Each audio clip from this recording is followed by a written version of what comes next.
Hello, everyone. Today's article is titled, Could Your Future Pizza Be Grown on Mars? It explores new space experiments where microbes, like yeast, are being used to produce food in orbit. A tiny lab launched aboard a SpaceX rocket is now testing sustainable food systems beyond Earth.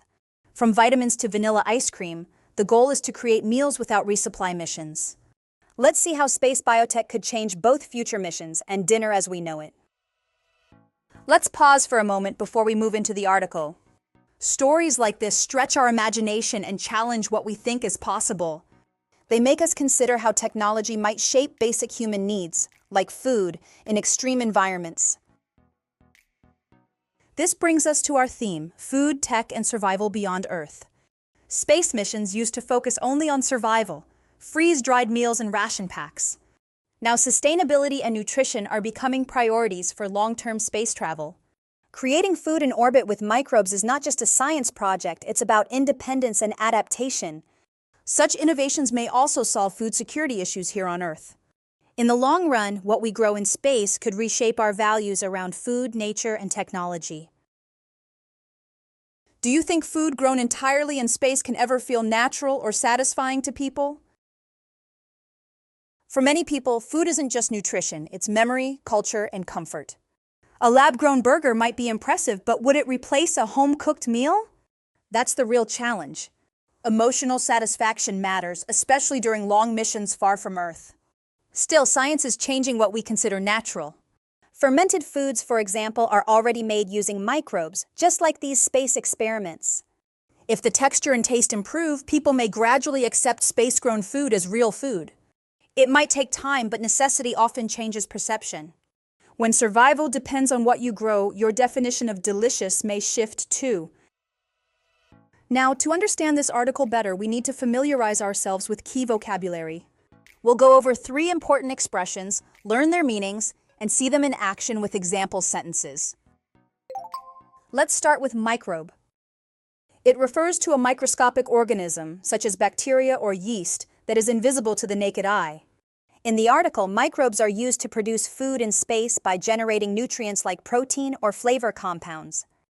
Here is an example. Some microbes can turn waste into nutrients, making them valuable for space missions. Next, we have bioreactor. It's a container or system designed to support biological activity, like growing microbes or fermenting materials.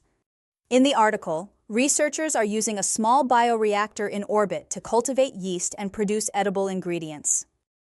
Here is an example. The space station installed a bioreactor to test if yeast could grow without gravity. Finally, let's look at brew.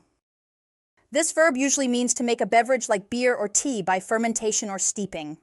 In the article, the word is used to describe how astronauts might one day brew food ingredients in orbit. Here is an example.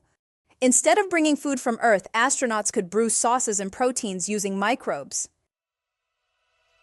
Now that we've explored the main themes and vocabulary, let's reinforce our understanding with a summary dictation exercise. Listen carefully and fill in the blanks. Growing food in space may sound futuristic, but scientists are already experimenting with microbes to produce meals like ice cream on Mars.